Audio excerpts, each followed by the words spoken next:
2015년 올 한 해도 이제 4일밖에 남지 않았습니다.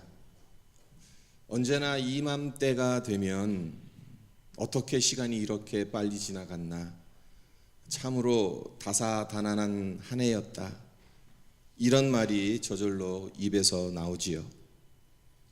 바라기는 여기까지 오게 하신 하나님의 은혜에 감사하며 한 해의 매듭을 잘 짓고 희망찬 새해를 맞이하는 우리 모두가 되기를 주님의 이름으로 축원드립니다.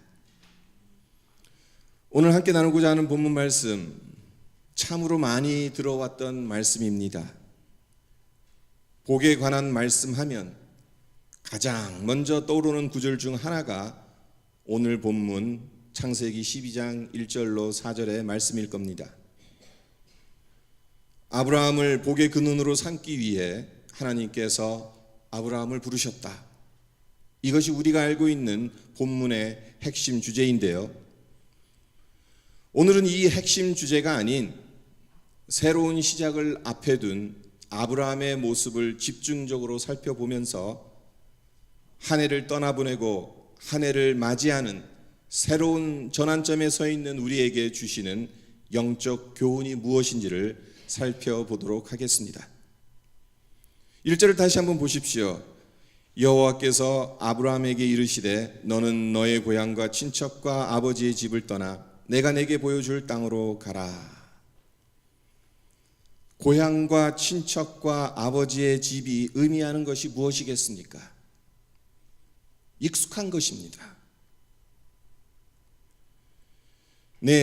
한 해를 떠나보내고 새해를 맞이하는 전환점에서 오늘 본문 말씀을 통해 받아야 할 교훈은 익숙한 것들로부터 떠나야 한다는 겁니다.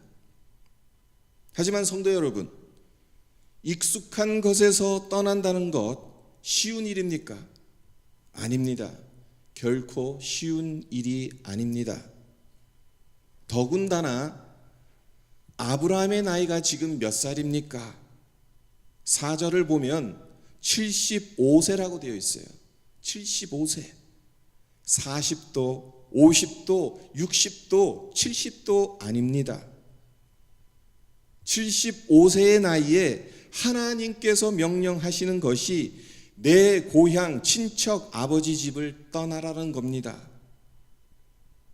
이 나이에 고향을 떠난다는 것, 친척을 떠난다는 것, 아버지의 집을 떠난다는 것, 익숙한 것으로부터 떠난다는 것을 한번 상상해 보십시오. 굉장한 모험이고 위험 부담을 감수하지 않으면 안 됩니다. 아브라함은 안정된 생활을 하고 있었습니다. 친한 친구들, 든든한 친척들이 여기저기 있었습니다.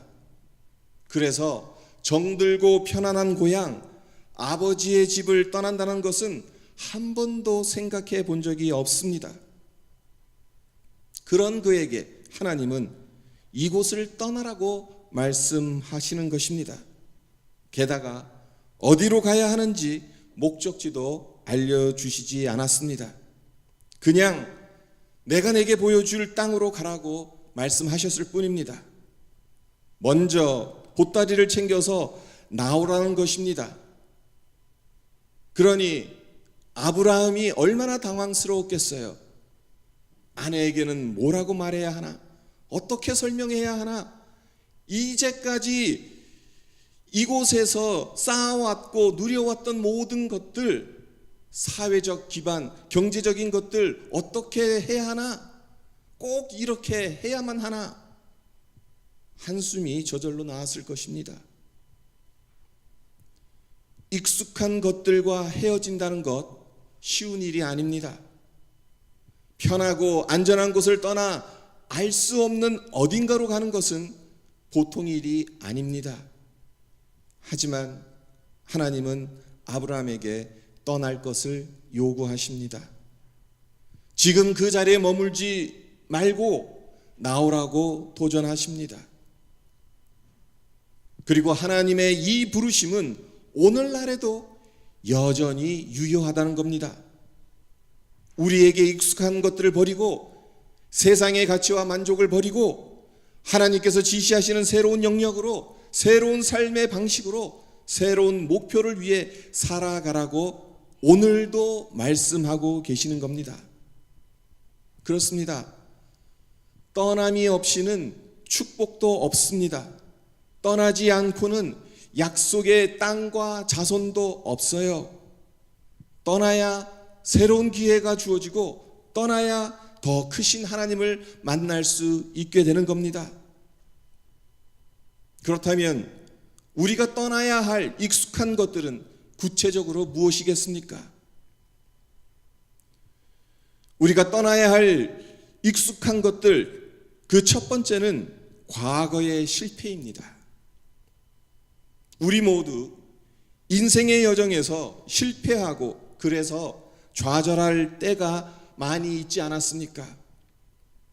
대인관계에 실패하고, 진학이나 취업에 실패하고, 때로는 사업에 실패하기도 하고, 자녀 교육에 어려움을 겪기도 하고. 그런데 말입니다, 과거에 있었던 실패의 경험에서 벗어난다는 것이 참으로 쉽지 않죠. 우리가 이 세상을 살아가다 보면 과거의 실패에서 벗어나지 못하는 경우가 많습니다. 과거의 상처, 과거의 실패 때문에 앞으로 나아가지를 못하고 절망할 때가 많습니다. 하지만 지난 과거의 실패에 갇혀 있게 되면 아무것도 할 수 없어요. 2015년을 한번 되돌아보십시다. 후회되는 일이 당연히 있겠지요.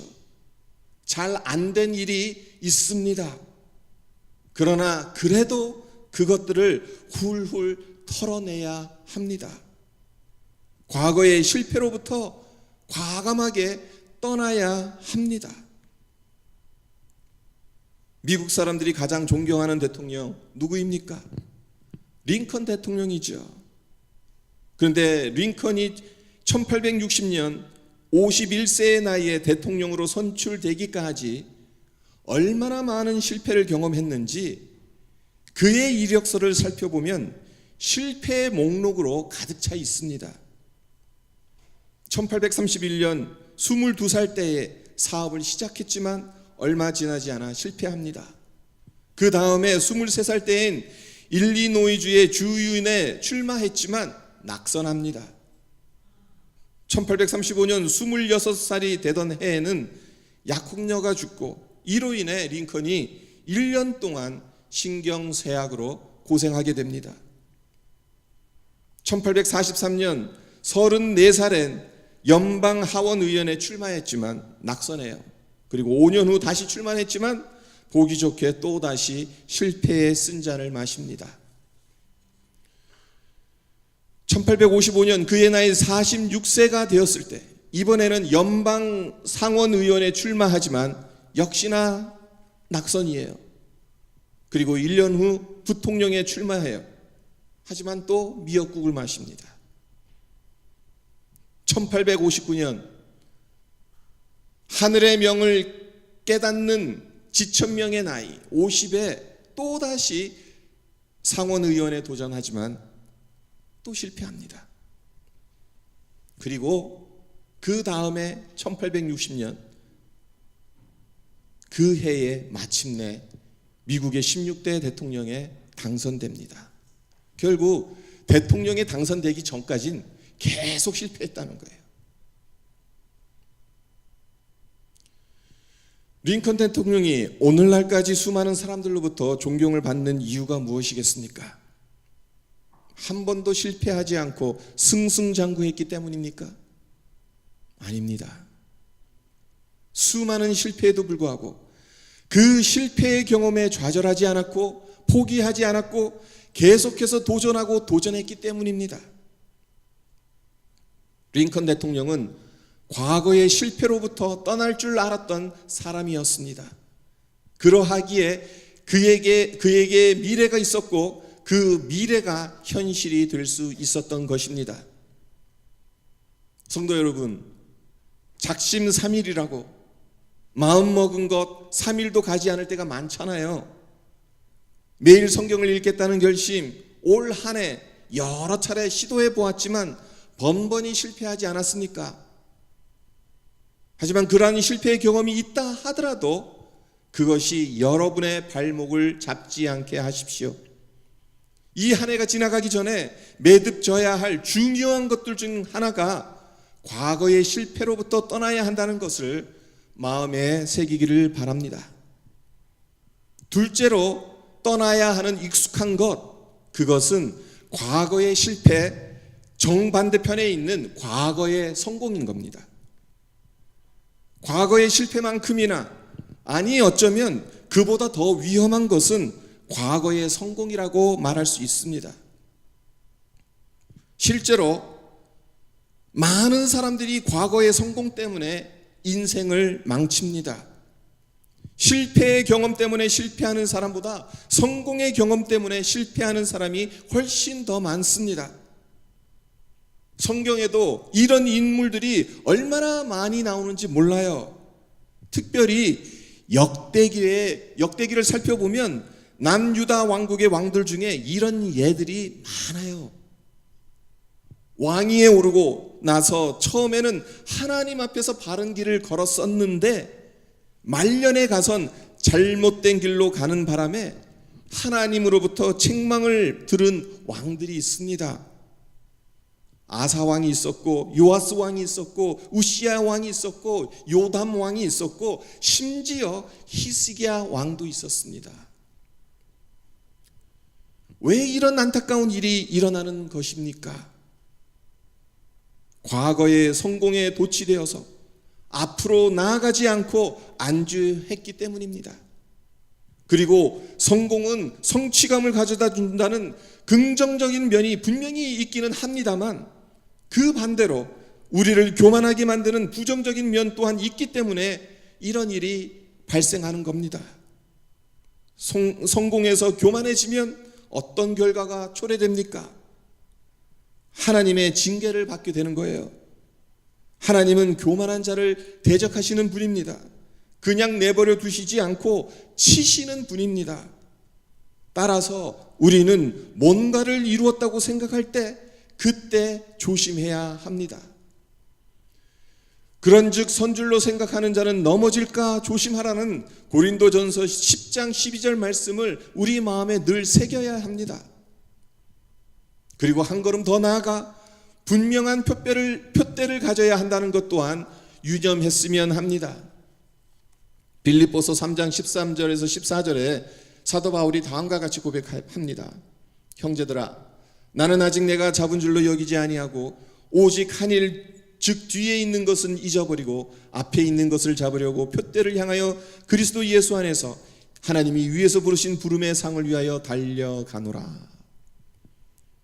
뒤에 있는 것은 그것이 실패가 되었건 성공이 되었건 모두 잊어버리겠다고, 그 대신 앞에 있는 표대를 향하여 예수 안에서 하나님이 위에서 부르신 부름의 상을 위하여 달려가겠다라고 사도 바울이 말합니다. 바울은 과거의 성공에 연연해 하지 않았습니다. 그의 궁극적인 표대는 이 땅에 속한 것이 아니었습니다. 하나님이 하늘 위에서 부르신 부름의 상이었습니다. 이 표대가 있었기 때문에 바울은 실패했다고 좌절하지도 않았고 성공했다고 자만하지도 않았습니다. 우리 모두에게 이 표대가 있기를 바랍니다. 과거의 실패뿐만 아니라 성공으로부터도 과감하게 떠나서 오늘의 만족에 도취하거나 교만의 자리에 앉는 것이 아니라 하늘 위에 있는 부름의 상을 향해 달려가는 우리 모두가 되기를 바랍니다. 과거의 실패 그리고 성공 위에 떠나야 할 익숙한 것이 또 하나 있는데, 그것은 과거의 잘못된 습관과 관계입니다. 하나님께서 아브라함에게 내 고향 친척 아버지 집을 떠나라고 명하신 이유를 곰곰이 생각해 보면, 아브라함의 아버지가 갈대아 우르에서 우상을 만들어 팔았던 사람이라는 점도 한몫했다는 것을 발견하게 됩니다. 성도 여러분, 요즘 한국뿐만 아니라 이곳 토론토에도 캥거루족이 날이 갈수록 늘어난다고 하는데, 캥거루족 여러분 아시지요? 서서 자립해야 하는데 경제적으로 자립할 여건이 안 되니까 결혼 후에도 부모 집에 얹혀 사는 다 큰 자식들을 가리키는 말, 그것이 캥거루족이에요. 그렇다면 아브라함이 75살 먹도록 캥거루족으로 아버지 집에 얹혀 살았기 때문에 하나님께서 이제는 자립하라고 아버지 집을 떠나라고 명하신 것이겠습니까? 아니지요. 경제적으로 자립하라는 것이 아니라 잘못된 영향력에서 벗어나라는 겁니다. 우상을 만들어 파는 아버지로부터 물려받았을 잘못된 가치관과 습관을 청산하기 위해 아버지의 집을 떠나라고 말씀하신 것입니다. 그렇지 않고 거기에 계속 머물러 있게 되면 삶의 전환점을 맞이할 수 없다는 것을 하나님께서 아시니까 그 나이에 다른 나라로 이민 가서 새로운 시작을 한다는 것이 얼마나 힘든지 아시면서도 아버지 집을 떠나라고 명령하신 겁니다. 우리는 어떻습니까? 우리에겐 믿음의 성장과 진보를 가로막는 잘못된 습관, 잘못된 관계는 없습니까? 며칠 후면 새해를 맞이합니다. 여기 계신 분들, 새로운 마음과 기대감으로 새해를 시작하기를 원하지 않는 분들 한 분도 안 계실 겁니다. 그러나 여러분, 아무리 새해가 오고 아무리 기대에 부풀어 있다 하더라도 잘못된 습관과 관계에서 벗어나지 않는다면 장담컨대 내년 이맘때에 지금 하고 있는 후회들 똑같이 하게 될 것입니다. 따라서 믿음의 진보를 방해하는 잘못된 습관, 잘못된 관계가 있는지 점검해 보며 한 해를 정리하시기를 바랍니다. 그리고 찾았다면 그것들로부터 떠나시기를 바랍니다. 하지만 몸에 밴 습관을 무 자르듯 잘라내는 것이 어디 말처럼 쉽습니까? 어렵다는 것을 저도 너무나도 잘 알지만 한 가지 실제적인 팁을 드리자면 나쁜 습관을 버리겠다고 애쓰기보다는 좋은 습관을 기르는 것에 시간과 노력을 투자하는 것이 더 효율적일 수 있다는 겁니다. 예를 들어 새벽기도 참석하는 것에 관심을 두고 노력해 보십시오. 그러면 어떻게 되겠습니까? 일찍 일어나 새벽기도 와야 하기 때문에 밤늦게까지 게임하는 것, 드라마 보는 것 못해요. 우리 교회 성도님들 중에는 잘못된 관계를 가진 분이 안 계시겠지만 잘못된 관계를 정리하는 것도 마찬가지입니다. 술꾼 옆에는 꼭 술꾼이 있습니다. 다른 사람을 비난하고 욕하는 사람 옆에는 꼭 비난하는 사람이 있어요. 이와 반면 아침에 일어나 큐티하고 새벽 기도하는 사람 옆에는 새벽 기도하는 사람이 있습니다. 열심히 섬기는 사람 옆에는 헌신하는 사람이 있어요. 무슨 말씀을 드리는 것입니까? 사람은 유유상종하는 존재입니다. 그렇기 때문에 믿음의 본이 되는 사람들 옆에 있으라는 것이에요. 하나님 사랑하고 교회 사랑하는 사람들 옆에 있으라는 겁니다. 말씀을 맺겠습니다. 캐나다의 명물 중 하나가 바닷가재잖아요. 한국에서 손님들 오시면 이거 귀한 거라고, 요즘은 한국에서도 너무 이제 바닷가재가 흔해가지고 여기서 바닷가재 내놓는다고 해가지고 놀라진 않지만 캐나다의 명물 중 하나가 바닷가재입니다. 그런데 바닷가재가 평생 몇 번 자신의 껍질을 벗는 줄 아십니까?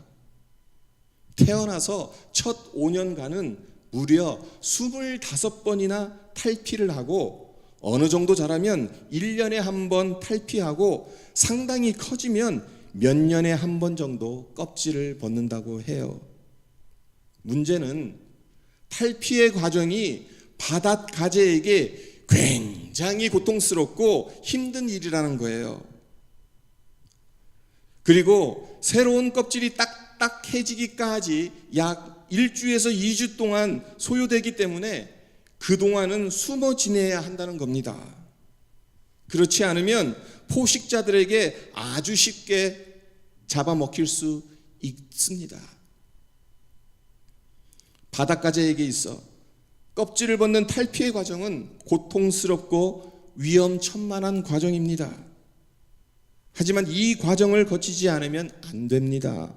이 과정을 거쳐야 성장할 수 있습니다. 두꺼운 껍질이 외부로부터 자신을 보호해 주지만 성장할 때마다 이 옛 껍질을 포기해야만 합니다. 만일 포기하지 않으면 그 껍질로 인해 더 이상 성장하지 못하는 거예요. 그 껍질 안에 갇혀 버리게 되는 거예요. 한 해를 떠나보내고 또 다른 한 해를 맞이한다는 것, 어쩌면 옛 껍질을 벗어서 성장해야 할 때가 아닌가 하는 생각이 듭니다. 우리에게 있어 벗어야 할 과거의 껍질은 무엇입니까? 오늘 우리가 살펴본 것에 따르면 첫째는 과거의 실패, 둘째는 과거의 성공, 그리고 세 번째는 잘못된 습관과 관계라고 말씀드렸습니다. 이 모든 것들을 과감하게 던져버리고 떠나시기를 바랍니다. 75세 아브라함이 너는 너의 고향과 친척과 아버지의 집을 떠나 내가 내게 보여줄 땅으로 가라고 명하신 하나님의 명령을 순종했던 것과 같이 익숙한 자리, 성장을 방해하는 것들로부터 떠나겠다고 순종하기를 결단하며 이 한 해를 마무리하는 우리 모두가 되시기를 주님의 이름으로 축원드립니다. 우리 잠깐 오늘 말씀 묵상하면서 기도하도록 하겠습니다. 결단의 기도를 드렸으면 합니다. 올 한 해 주님께서 함께 해주셨기 때문에 우리가 여기까지 왔지만 이 한 해를 마무리 짓는 것, 매듭 짓는 것, 한 해가 오고 또 새해가 온다는 것, 그냥 또 다른 시간의 연속이라고 생각한다면 아무런 의미가 없겠죠. 하지만 이것을 통해서 매듭을 짓겠다고 생각한다면 우리에게 크나큰 유익이 될 것입니다. 한 해를 매듭 짓는다는 것, 옛 껍질을 벗어버리고 그만큼 자라가겠다는, 성장하겠다라는 그러한 결심이 우리 안에 있으면 얼마나 좋겠어요. 하나님, 우리가 과거의 실패로부터, 과거의 성공으로부터, 과거의 잘못된 습관과 관계로부터 우리가 벗어날 수 있게 해주십시오. 우리가 그것으로부터 떠날 수 있게 해주십시오. 아브라함이 너무나도 익숙했던 그 고향, 그 친척, 아버지의 집을 떠나서 하나님 명령하신 땅으로 갔던 것과 같이 우리가 이제껏 익숙했던 것들, 그것에서 벗어나서 하나님 우리의 믿음의 진보를 향해 달려갈 수 있는 우리들이 되게 해주십시오. 우리 함께 기도하는 시간이 되었으면 합니다. 기도드리겠습니다.